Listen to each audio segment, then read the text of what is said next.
The penultimate college football playoff rankings are here, and boy, are there a lot of takeaways. We got a lot of answers tonight. Let's start at the bottom with the possibility of two group of five teams making the playoff. JMU is inside the top 25, which means if Duke were to beat number 17 Virginia, would that ranked win be enough to get them into the playoff? With JMU already being ranked, it's going to be hard for the committee to make that change. Now for the teams on the bubble that have been campaigning. Vanderbilt did not move from 14. Texas jumped to 13 after the win over A&M. I think they should be ranked ahead of Vandy. They did beat them. Miami is in at 12. I think all three of these teams are eliminated. They don't have another game to play.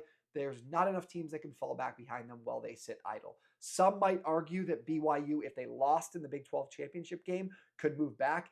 And how could the committee possibly leave Notre Dame ahead of Miami if they are ranked one after the other? But I think what will happen, because BYU isn't currently in the playoff field, they're not going to punish them if they were to lose the Big 12 championship game, so we won't have that situation. Now let's talk about what I think is the most important story, and that is Alabama jumping Notre Dame into the 9 spot despite a shaky game against 5-7 Auburn. I think the committee did this for two reasons. The first is they're going to protect any team that's currently in the playoff field playing on conference championship weekend. What I mean is, if Bama loses in the SEC championship game, I'm sorry, they're still going to be in the field. They're just going to move them to 10.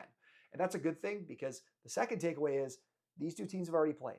These two teams have already played this year. And the committee will avoid them having to rematch it this early in the playoff purely from the TV product perspective. Texas Tech being in the 4 spot and currently having a bye tells you everything you need to know. Miami is not going to make the playoff. It's either BYU or Notre Dame. If BYU wins the Big 12, they'll get the auto bid, and then Texas Tech will grab the at-large spot, and Notre Dame will be out. But if Texas Tech wins the Big 12 title game, Notre Dame will be in. I think the result that could cause the most chaos is if Alabama beat Georgia in the SEC championship game, because I think we know both Indiana and Ohio State will get a bye regardless of the result on Saturday.